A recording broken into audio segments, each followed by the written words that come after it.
You are. Yes. So very good afternoon. On behalf of inSIG 21, I welcome you all to the session Introduction to the Core Internet Technologies. We are having Srinivas Chendi alias Sunny with us for this interactive session. Sunny, we are happy to have you here. I would like to introduce Sunny. He has been assigned various roles at Epinic.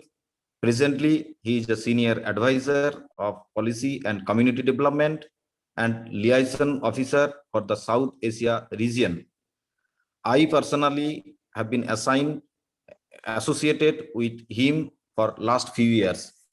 So once the session has been drawn, conclusion has been drawn by the speaker, we will have question and session. You are encouraged, especially fellows, to speak out.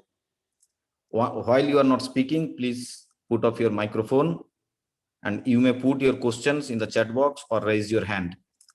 Without any further delay, we should start. Sunny, over to you. The floor is yours. Thanks, Priyatosh. Thanks for that introduction. And hello, everyone. Great to see you all here online. Unfortunately, the travel is still not happening. So, so we are meeting online.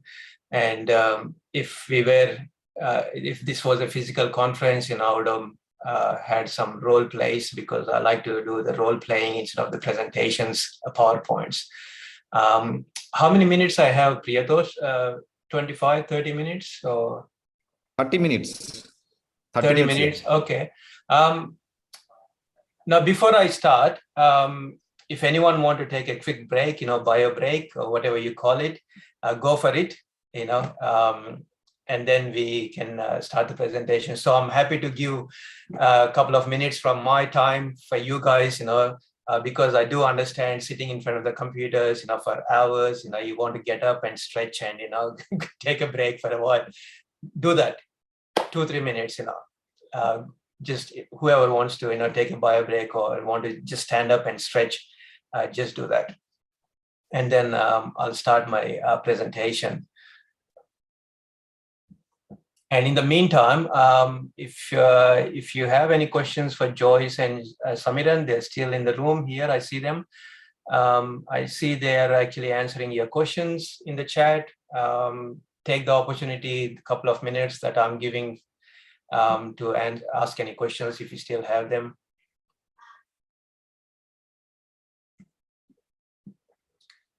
And I'll share my slides in the meantime.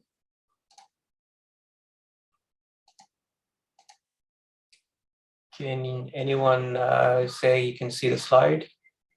Thumbs up. Thank you, Amrita. And let me move my annoying Zoom bar. All right. Did anyone left? Did anyone got up the chair and stretched? No? Yes? I can't see everyone here, but I'll minimize my screen and I'll just bring up the chat. So if anyone is asking questions, I'll be able to see it. Okay, let's dive into introduction to core internet technologies. I believe just from WhatsApp chat, and looking at the photos from yesterday's session, I couldn't join because it was too late for me to join that session, the opening of inSIG yesterday.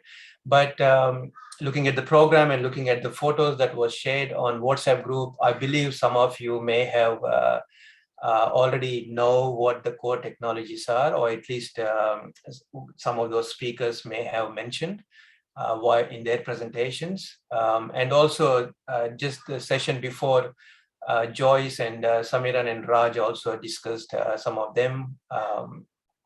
But let's go deep into it and see what are some of those core technologies and how they are related to the internet governance, which Samiran actually mentioned it when he was responding to a question, to select what part you want to get engaged. So let's do that one. I also have a quiz on the APNIC policy development, but I'm not really doing the policy development presentation here. But it's just a common sense, just general questions in there. If you want to have some interactivity with me after this presentation, maybe we can go into that one. And I know there's some fellows here actually have coming from APGA, APRIGF, or previous IG events. So they may be familiar with those questions. But if you want to have some fun, I'm open to it. I'll have that quiz open up and we can go through it. Okay. Don't be shy, and you can ask me any questions anytime. Unmute yourself and just ask the question or put it in the chat. If I'm able to see the question in chat, I'll respond to it. Okay, let's go. Now, this is the overview, the history of internet, how the internet works, and what are the core technologies. I'm not going to cover all the technologies here, but just some of the core technologies that's important for you to understand. And as I said, I have an activity, if you want to do, we go into that one. All these technologies are in place. We designed these technologies because we designed the machines to interact with the humans, right? So the humans and the machines have to interact with each other, and not only humans and machines, but the machines have to interact with other machines as well. So we need to have a standard language for them to talk to each other, just like how we are talking to each other, either in Hindi or English. We established that upfront, okay, for this presentation, I'm going to say it in English. That means, you all be able to understand English and then respond to me or ask me questions, right? So these technologies, they converge those interactions between the humans and machines to machines as well. And going back to the history of internet, it started as some of you may have seen this presentation in the past. If you have, jump in, help others to understand as well. It all started as a defense network, okay, in US. And it was a research project, very much driven by the military, because, when you go into a war zone and, you want to communicate secretly without your enemies knowing, what you want to communicate with your own soldiers or out there in on the field. So it all started from there. So then that task was given to universities, because that's where the research happens. In the academia. So the task was given to the universities, and so the universities were started researching about it and came up with a technology to interact with the machines. And the first internet message was sent between the two computers on 29th of October 1969 between the ULCA, California, and then the STRI. And the message that was sent was actually login, that's 4 characters in there, LOGIN, but it ended up on the other side just with 2 characters, LO. And then they're back on the research, trying to understand what happened, why they couldn't see the entire, the complete word. And then they started with the first internet backbone. I'm going to go quickly, okay, because I have time limit here, but you can do research yourself on, just go to Google or APNIC or ICANN, there's a lot of materials there you can read yourself and understand, but I'll just quickly cover here. The first internet backbone was between 4 computers and all the universities in USA. You can see in the map here. That was the ever first built internet backbone. And when you say backbone, that's where the traffic goes from one machine to the other, and the data travels between the machines and computers. All right. So the early internet, we had a lot of protocols and a lot of systems in place in the early internet. So if you're wondering, Facebook and WhatsApp and all these things are, wow, these are all new technologies, we are using it. Yes, they are new technologies, but even in those days, 1960s, 1970s, they had similar things in place as well. Telnet is one thing that they can remotely connect from one machine to the other. We call it remote computing, these days, that you connect one Windows machine or one machine to the other machine. file transfer to transfer files. We still use that FTP protocol. We still use that protocol even these days on a secure layer, of course, to transfer protocols. But you also have Dropbox, you have file sharing, other file sharing technologies, platforms, but the underlying of those is still a file transfer, whether it's a video, it's just a document or anything. In those days also have email, but not as sophisticated as these days. Now we have, with a lot of whistles and bells, that we can, in the settings, you can trigger them.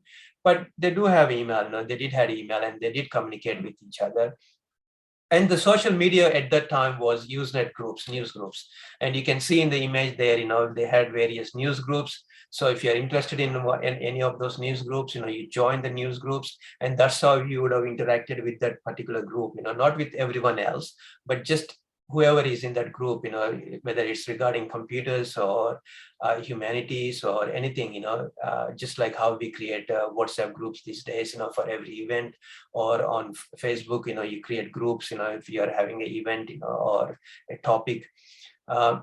Likewise, they also had those. And the birth of TCP/IP, the first protocols developed in 1822. And that was the NCP protocol. That was the language that was used to communicate between the computers in those days, in 1970s.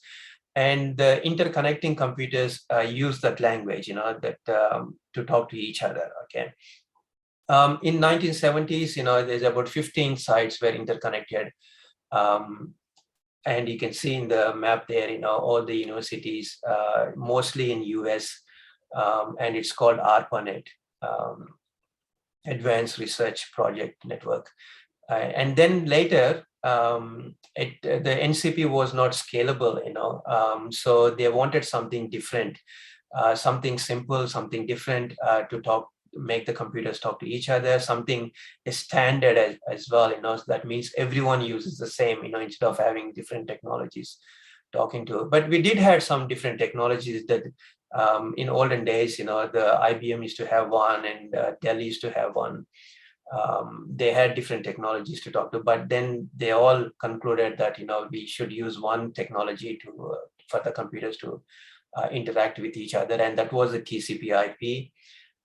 Transmission Control Protocol, Internet Protocol, designed in 1981 by Robert Kahn and Windsurf. And I think you had a video message from Windsurf, yesterday in the session. And it was standardized. As I said, we need to have a standard protocol that everyone uses it in 1982. And that was, since then, we started using TCP/IP protocol. So if you are connecting your PC to your ISP, and the ISPs are connecting to other ISPs and everything, that's the language the technology that we are using now. And they switched from NCP to TCP/IP. Now, that was easy, switching from one technology to the other technology in those days, because there were only 15 sites at the time. Okay.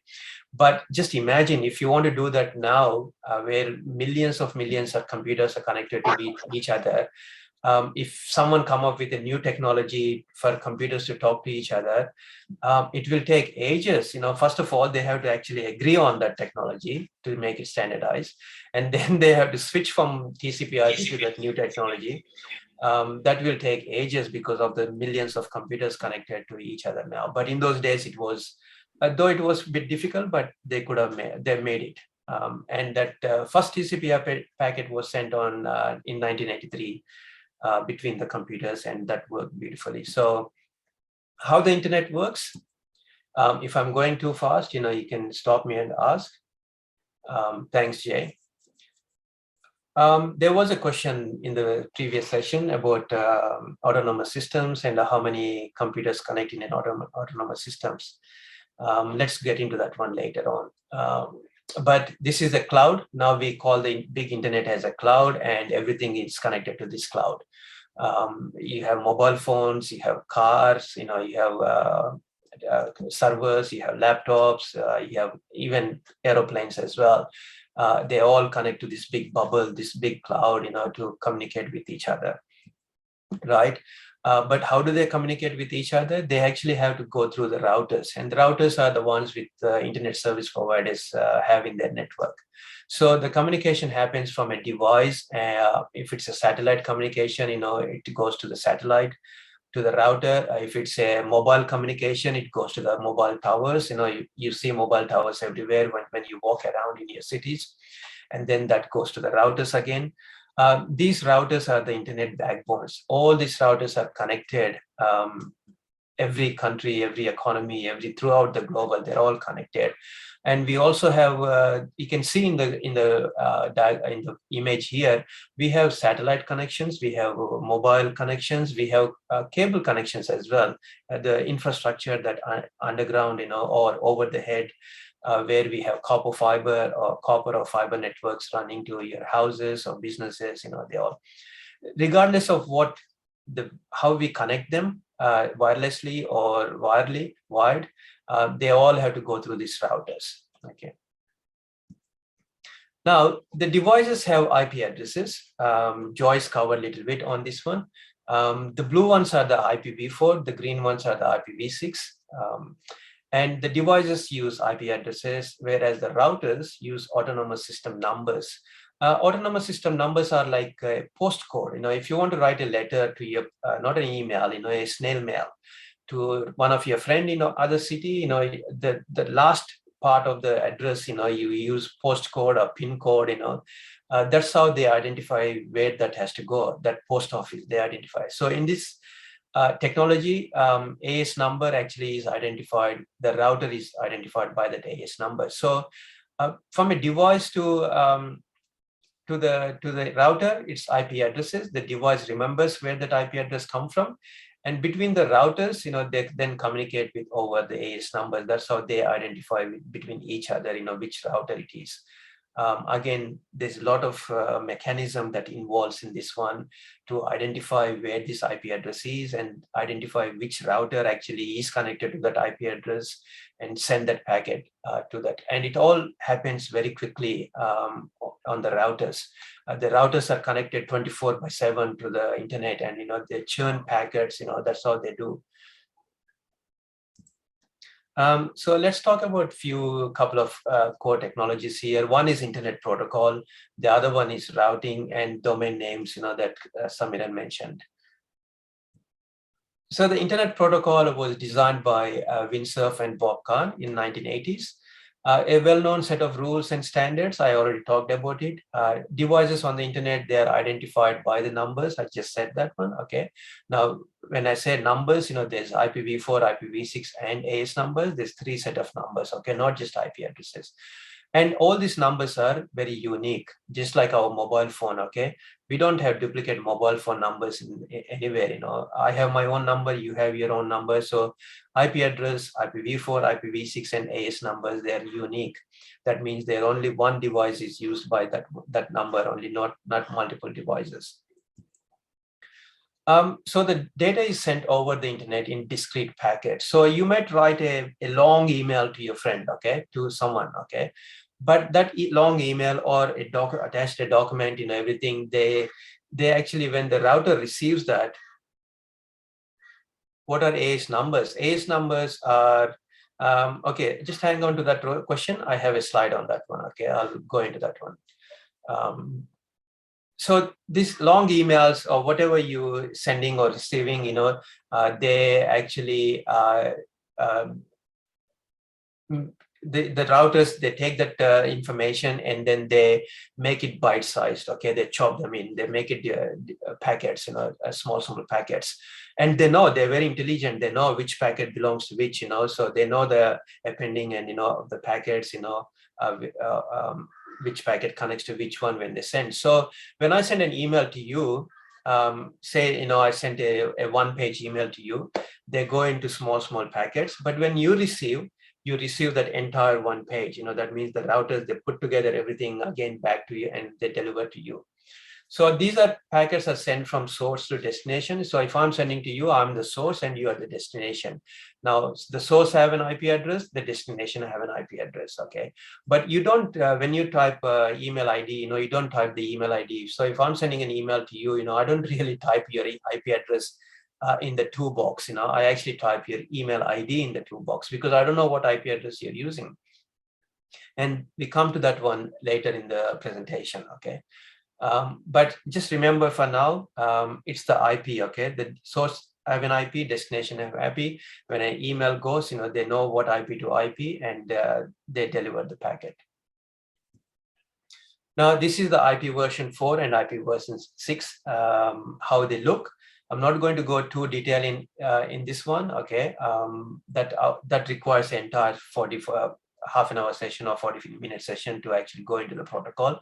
But just quickly understand, the IPv4 is got 8 bits in it, okay? And the IPv6 is 128 bits. The IPv4 number, as you can see here, is a dotted decimal notation, and it's about the total IPv4 we have is 4.3 billion possible unique IP addresses, and we run out of them because we didn't anticipate that the internet becomes so popular that every device, everyone connects, everyone have multiple devices connecting to the internet. So and all these devices need a unique number, regardless whether you're connecting to from your laptop, from your telephone, from your mobile phone, they all need a unique number. So we ran out of it. So Windsurf, and Bob Kahn, when they designed this protocol, they didn't anticipate that the future of internet, the growth of the future of the internet. So 4.3 billion gone, we have just limited space. We're still giving out, RARs are still giving out, but very limited quantity. The next technology that protocol that they invented is the IPv6 protocol. As you can see, it's 128 bits. It's hexadecimal. That means it got numbers and also alphabets. You can see in that address range, you can see some alphabets, AD, C, D, E, F. So that's why it's a hexadecimal. And how many do we have IPv6 addresses? We have 340 undecillion possible unique IP addresses we have. We really don't have to worry about running out of IPv6 address at all, at least not for next 100 or 200 years at least. But we never know. Okay, we ran out of IPv4, right? We never know when we will run out of IPv6. It all depends on how this internet explodes and what other things get connected. People are started experimenting internet on Mars, other planets, in the universe. So we don't know, but at least as far as we can foresee, IPv6 should be enough for everyone or every device. Now, the autonomous system numbers, these are the autonomous system numbers. They are 16-bit, 2-byte ASN. So that when the internet was designed, they again came up with 2-byte AS number. That's a 16-bit number. 0 to 65,545. That means we have possible numbers. Again, unique numbers are 65,000 plus. And we are also running out of those numbers as well because. Could someone mute Mini, please? And I request you all, please mute yourself if you're not speaking. Thank you. We have millions of routers connected to the internet because they all have to provide internet services to the billions of people and devices, right? And they all require a unique AS number. So that's why we're running out of those as well. They designed the 4-byte AS number, that is a 32-bit, which is just doubled. And we have, about 4 billion plus possible numbers. But again, we don't know when this will run out. They probably will run out, and then they will double the size of the AS numbers. But at least for now, we have a new protocol, 4-byte AS numbers that to use. So the ISPs are now using both these numbers, IPs, V4, V6, 2-byte AS number, 4-byte AS number. They're all using it. They're all connecting to each other. There's no disruption of traffic or internet connections because of these new protocols. They're seamlessly working with each other. Now, who designs them? Where do these numbers come from? They come from Internet Engineering Task Force. Okay, that's where the standards are designed. All the standards that I'm talking here, or any other speakers who have spoken yesterday or today, they all come from the IETF, Internet Engineering Task Force. That's where the researcher, the engineers, they all come, and you can also attend as well. and they discuss on the design of the protocols and the design of the standards, everything. And then I'll focus on the IP numbers, right? IP numbers, the IPv4, IPv6, and AS numbers. Now the IETF, their job is to discuss, design. That's it, not implement them. Okay. The implementation part, the distribution of those numbers to the communities, to us, that was passed on to IANA. IANA is a department within ICANN. IANA primarily deals with the internet assigned numbers only. That's why they are Internet Numbers Authority. Not with names, but they deal with DNS root servers as well. That's a different topic. And the IANA distributes globally, okay, but not regionally. Okay, they only distribute globally. So regionally, what we have is RIRs, regional internet registries, regionally. So these regional internet registries get it from the IANA in big chunks, big blocks. Like you can think of like a wholesale retail market, you know. So the IANA is like having all the IP addresses, IP numbers, and they distribute to RIAs, and RIAs distribute to their local internet service providers or local internet registries, and the local internet registries or ISPs, they provide to you and me, you know, like end users or end entities like banks, you know, universities, etc. So regional internet registries, we have 5 globally.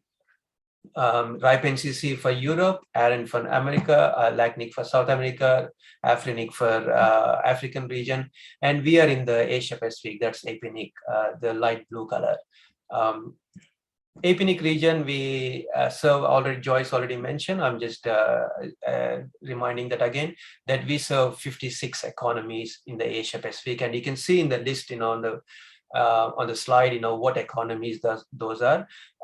We divide the Asia Pacific region into 4 sub-regions: Southeast Asia, East Asia, South Asia, and Oceania. Oceania is all Polynesia, Melanesia, and you know, Australia, New Zealand. They all clubbed into Oceania, basically the Pacific region. Okay, so that's 56 economies. Internet number registry structure, as I said, IANA to RIAs, RIAs to their own members. So everyone who ISPs and LIRs, when they want to receive IP, they request IP resources, they have to become member of one of these RIRs, and then they can receive those IP numbers from them. When you come to APNIC, we also have not only members, direct members, but we also have National Internet Registry, and India is one of the National Internet Registry. You know, that means, you know, they receive numbers from APNIC, not directly from IANA. They receive from APNIC, they become a member and receive IP addresses from APNIC, and then they distribute within their economy only, okay, not to everyone.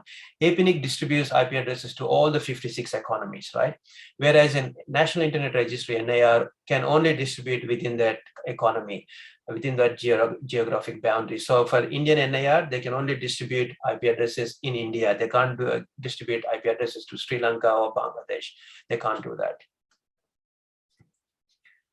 Quickly about bottom-up policy, you know, how these, so if I go back, you know, how do the APNIC decides, you know, how much to give these IP numbers to members or NIRs to members, you know, how to distribute them, you know, anyone can come and get as much as they want? No, it's not possible, okay?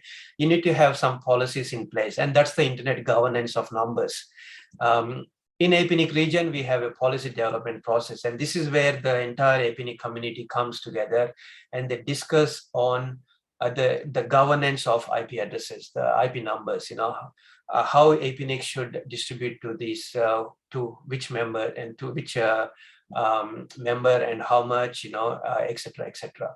So this policy development process is called the governance of internet numbers, and you can participate in it. It's open for everyone, and anyone can participate. It's transparent. All the discussions that happened are archived on APNIC conference website, or you can go to YouTube and you can see the discussion policy process that happened. The videos are there, and it's pretty much bottom up. So APNIC doesn't decide as a registry that APNIC wants to give like 256 IP address to this member or that member, you know. No, they don't decide. APNIC doesn't decide it. It's the community who decides and ask APNIC to implement that policy. So that means APNIC then have to implement that policy and then have to follow that policy in distributing these numbers to the community. Now, quickly, let's go to the routing. Refers to process of taking a packet from one device and sending to the other device. Now, this is between the routers, okay? They actually performed on the routers and they have AS numbers.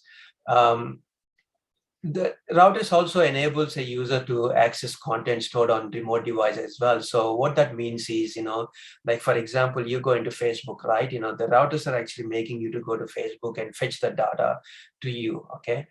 So it's not just between the computers, it's between the servers. They go and fetch data from the servers as well, big servers that's wherever they are in the world.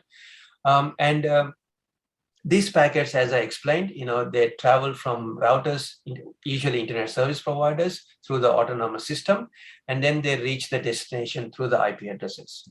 So let's go back to that picture that we see, the image that we saw earlier. And in this case, so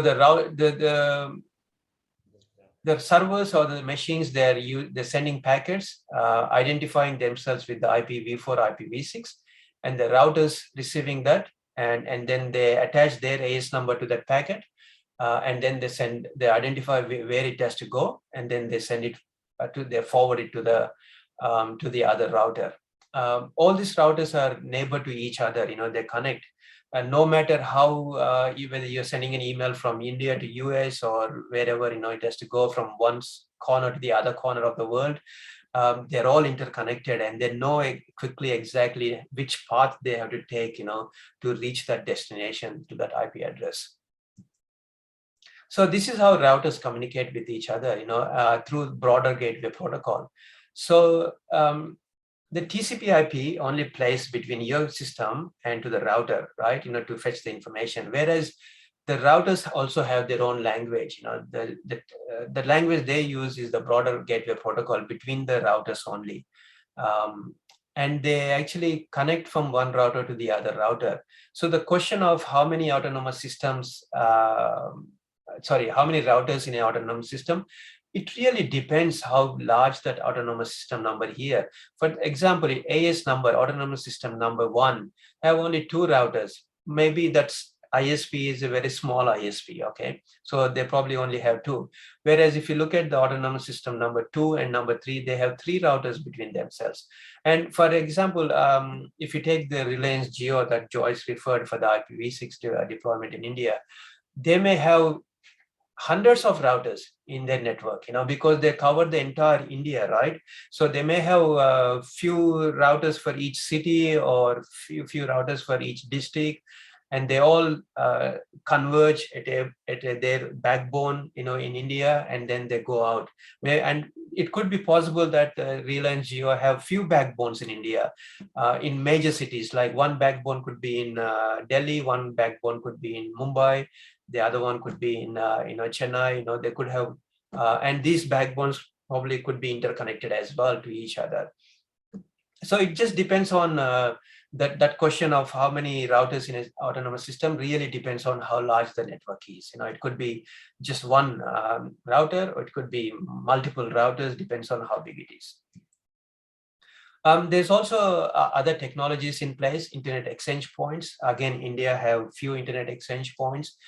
This is to keep the traffic local. That means, if you are sending an email from Bangalore to Delhi, it doesn't have to leave India. It doesn't have to go to Singapore or USA. It can just go from India, from Bangalore to Delhi locally. And that saves international bandwidth. So for ISPs, and that lowers the cost of their internet bandwidth that can pass it on to you, as a customer. So you're probably paying monthly, you're probably paying 100 rupees or 200 rupees for your connection. Because of this internet exchange points in the country, the cost is lowered.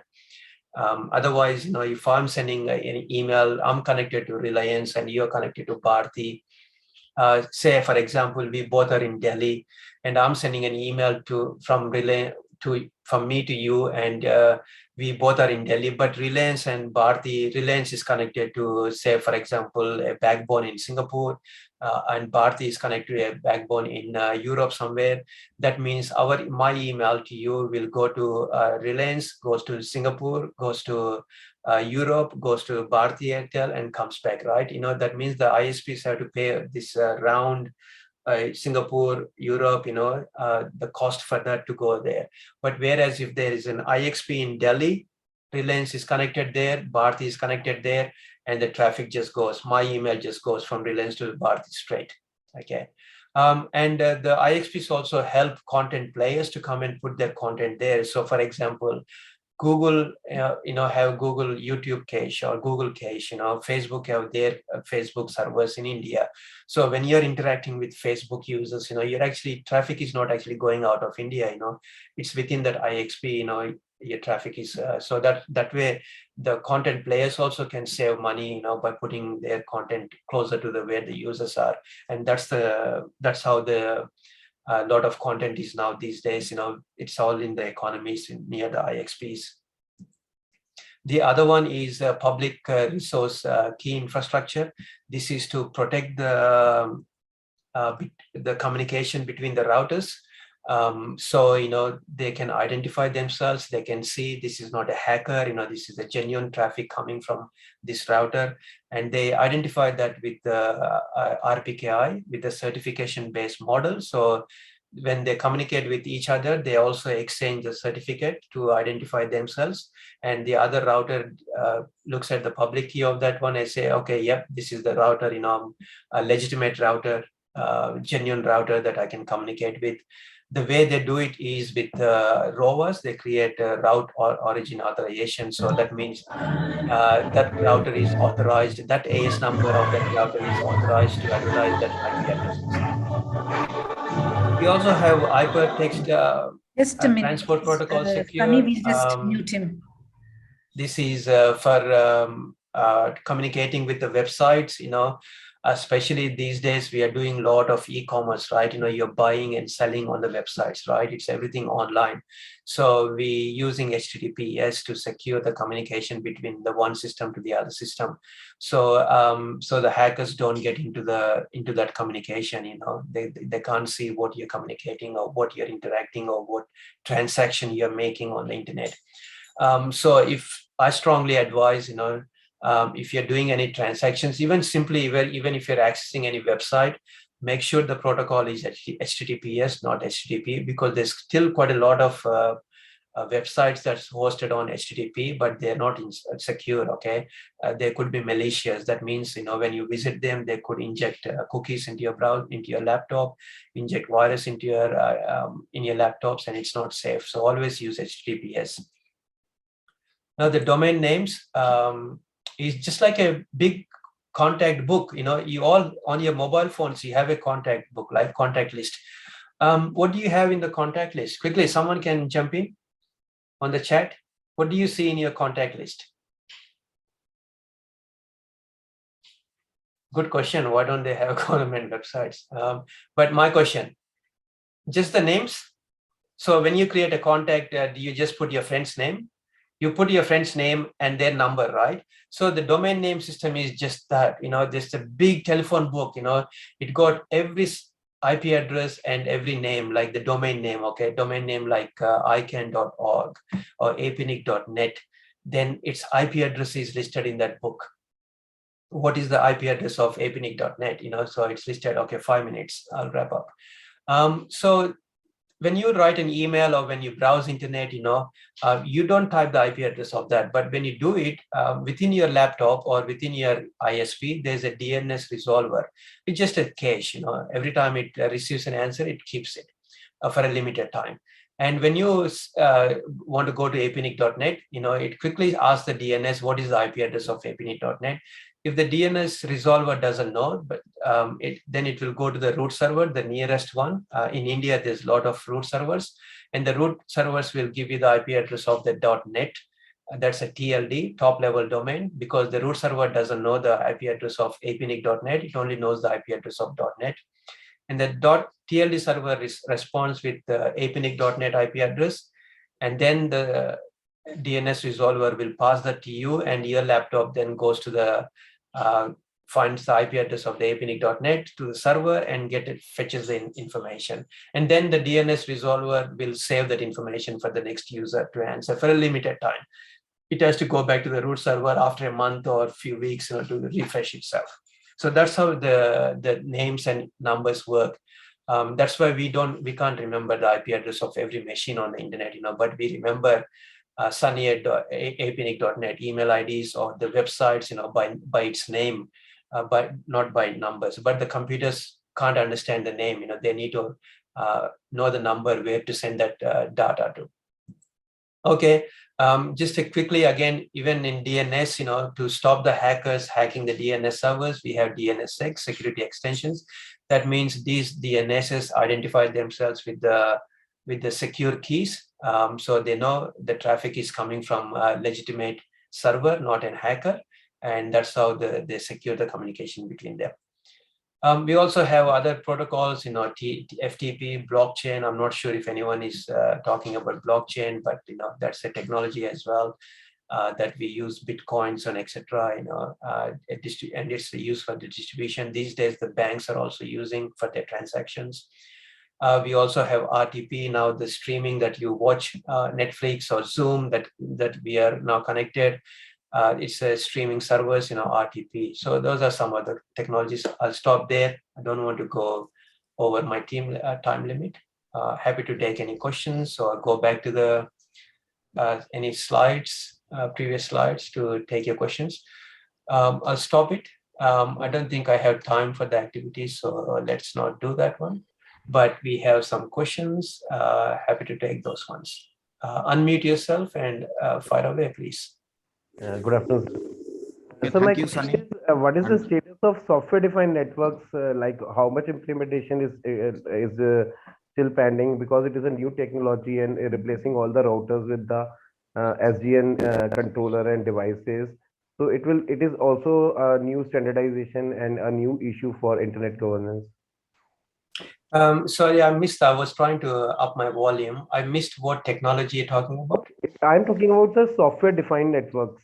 So it is like in place of routers, we will be having controller and switches. So Yes. it is a big infrastructure change.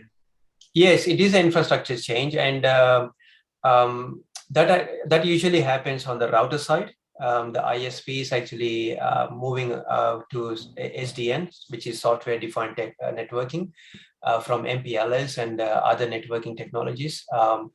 So that way they can deploy it quickly. They can also communicate it quickly. The overhead cost of SDNs are quite a bit lesser than the other technologies they've been using. And these technological changes happen every time, something new comes on, or something they identify to make the router run quickly, because just imagine that router is running for 24/7 and is churning the packets. If you, I don't know about how many of you actually walked into a NOC, a network operation center, or even a bank, or somewhere where you can actually see the switch and the routers, a box. You see all the lights flickering, even in the airports. Actually, that's a good one. In Indian airports, the switches are actually outside, in the public area. You can actually see in a box. I saw many times in some of the airports, and you can see the lights going quickly, churning the packets, They require a lot of memory, but these days the memory is cheaper, so they can beef up the memory and beef up the processor, everything. But even then, the technology that the routers are using is still they're improving it, so they're going from different technologies, and implementation is quite actually it's not troublesome, because they always use redundancy. Redundancy means they experiment on test beds. They develop they do everything on the test bed, and then they deploy it into production. There could be some downtime, but not much downtime, because some ISPs could just replace the routers, with one the other. But always they inform the users anyway, as a maintenance schedule. They inform the users could have, say, 5 minutes downtime and so on. So daytime, we're switching our routers, or we're switching our technology, we maintenance on the routers. Thank Yeah, you. so I suggest, I can't give the entire answer here, but I suggest you and anyone interested in SDN, we have a APNIC Academy. Go to apnic.net website. On the Academy, we have self-based courses on SDN, also live webinars. Please register, they're all free. Please register and get into the technology, yes. I'll post the link later on. It's just apnic.net and you can find APNIC Academy on that website. We have this course and also other courses as well. Next one, and thanks for that. yeah, I have a question regarding, when we send mails, like today afternoon I sent a mail, but there was a small mistake in the mail ID and I got a reply back from, suddenly I got a reply that it's not found. So what actually happens there when we make a mistake in the mail ID? All right, good question. So thanks, Anand, for posting that link. Thanks so much. So what happens is, if I dial your number, you have a mobile number, right? If I dial your number and I miss one digit, I accidentally just missed one digit, okay? Does it connect my call to you? It won't. No. Right? It just says, numbers are incorrect. Please check your number and dial again. With the email, what happens is it has to find the IP address of that domain. Okay, so if you're saying sunny@apnic.net and you missed the, maybe in the apnic word, you missed I. Okay, just for example, you didn't type I in there. Now that becomes invalid domain, maybe that domain is not registered anywhere, okay, and that becomes an invalid domain. That means the server can't find the IP address of that whatever that misspelled domain's IP address. So it returns to you saying that it's wrong. Please check and it will give you an error code. Of course, you need to understand the error codes and all those things. Usually what you do, if you don't understand, you forward that to your ISP and say, why I can't send my email, and usually if you see it, it says user unknown in the text of it, okay? And then it puts a number and then blah, blah, blah, all the technical information there. User unknown is a trigger point for you to check your email ID, immediately, did I type the email ID right, okay? User unknown, that it could be means that the user is not associated with that server at all. That means Sunny is not there, with that server, maybe that email ID is not enabled or that user doesn't exist there as well. It could be a few other things too. Yeah. Thank you, sir. Thank you. Anushka. Hi. Thanks for the session, first of all. It's really nice. And I want to ask, so you mentioned, you mentioned that the numbers are allocated after, the community makes a decision. So if you could kind of go a little more on it, say there's Geo from India who's applying for numbers. So how would that really go ahead? Okay, so again, good question, that one. Maybe I should have had my policy development presentation in this inSIG as well to go a bit more in detail, but quickly to answer that your question. So what happens is when we receive even APNIC, when I say APNIC receives IP addresses, in big chunks, from IANA, APNIC needs to know how to distribute those addresses to the members. The Geo in this case, is a member of APNIC. So the APNIC community comes together, someone drafts a policy, a proposal, and then they submit it to the APNIC. We have a policy SIG. Policy SIG is special interest group. That's where all the internet number related discussion happens. That's the internet governance of the numbers.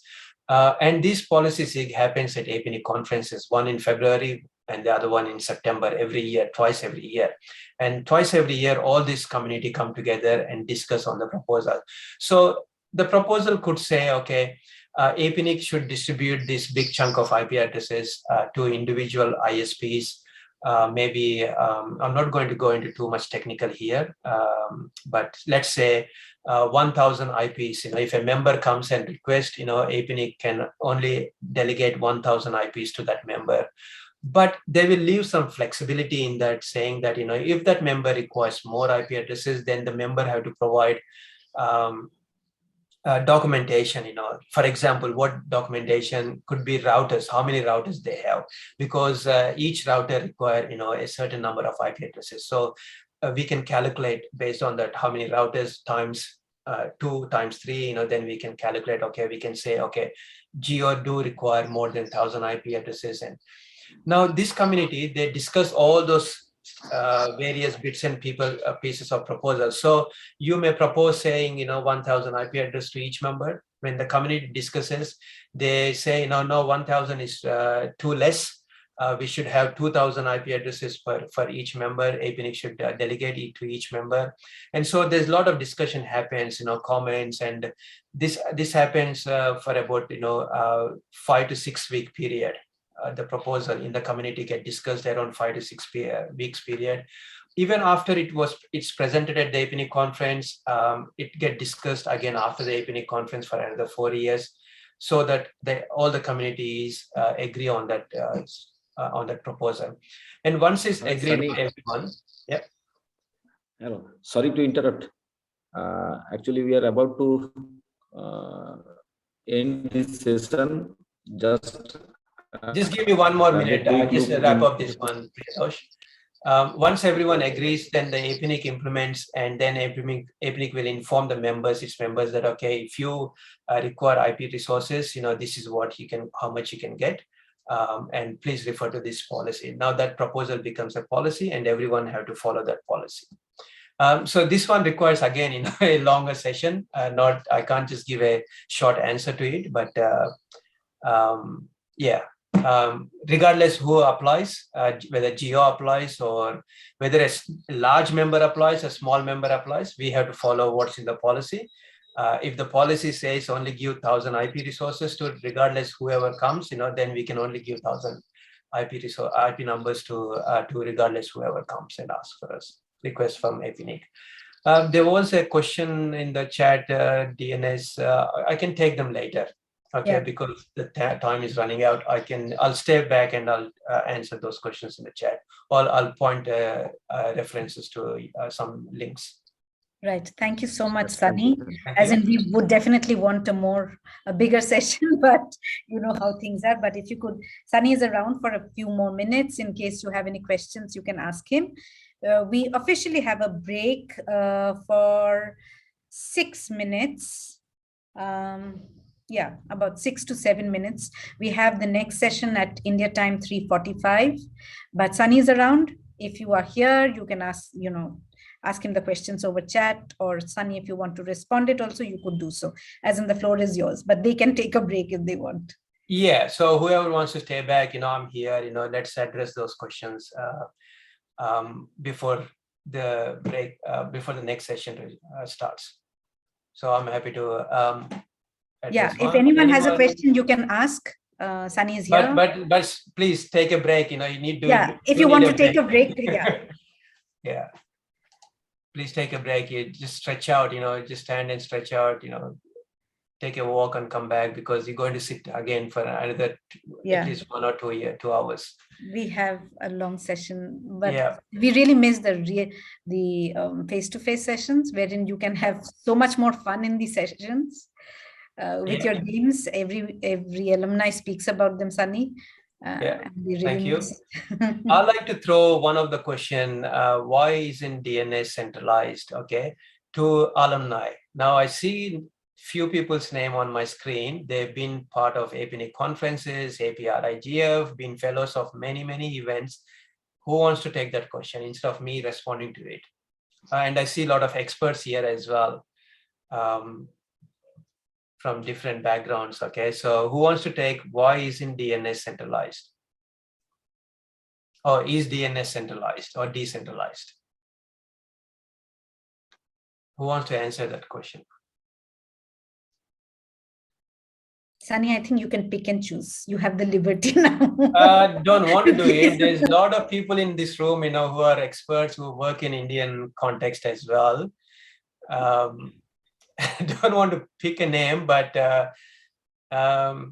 is Anupam in the room? I can't see him on the. Yes, he was. Anupam is there. Anand is there. Yeah, I'm there, Sunny. Anupam, come on, please answer that question. Let's make this interactive between us as well.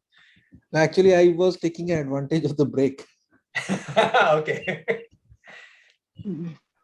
But you switched on your microphone, so let's do this. So when I heard my name, I came back. So midway. Okay, so Anupam, question to you: is DNS centralized or decentralized? DNS is decentralized. Okay. So why isn't it centralized? The question is, why isn't DNS centralized? So the entire idea and the entire reason why internet become internet is because of this decentralized nature, where things are there at multiple places at the same time. There is redundancy in the system, and that is one of the reasons we could manage this pandemic so well, in spite of the fact that there was a huge pressure on internet if you look into it. And so many more people came on to using internet, so many more applications came onto internet, but still the internet survived this pandemic. So if it would have been centralized, then possibly that kind of capacity would not have been there to manage it. Because of this decentralized nature itself of the internet, I think what it makes internet so robust and resilient. But if you look at the DNS architecture, that probably seems to be more hierarchical in nature. So that may give you a feeling that it is centralized, but then again, this hierarchical nature is distributed through any cast mechanism at multiple places, which provides this redundancy. So yeah. While DNS is hierarchical, but it is decentralized, meaning not one person controls it. There are multiple points of presence. That's my take on this. No, that's exactly what it is, Anupam, and thanks so much. And that is the very good question. And especially in this space, internet governance space, and as Anupam explained quite well, that the internet itself is decentralized. Okay, no one government or no one person or no one entity controls the internet. And like Anupam used the pandemic, the COVID pandemic, how it helped, how we all went to online, working or communicating. The internet actually survived in this pandemic because of decentralization, okay, not because of centralization. If it's centralized DNS or centralized internet, if someone pulls a plug, the entire internet just stops. That means we can't communicate with each other, right? So that's why the design itself is decentralized, okay, and the design will move forward into the future as a decentralized internet. That means the computers, the systems, the routers, everything can connect, disconnect, whoever want to connect to the internet. There's no one person or one entity to control that. Pavel, you raised hand. Do you wanted to answer some of the questions? Looks like you are the most experienced person here. No. Attending all the other conferences and various fellowships. No, sorry. I try to be humble, but I wanted to add on to what Anupam said, as well as what Yogeshwaran said in the chat, as well as what you just mentioned a while ago, because the reason why we do not centralize DNS, because there are problems that arise when you try to centralize DNS.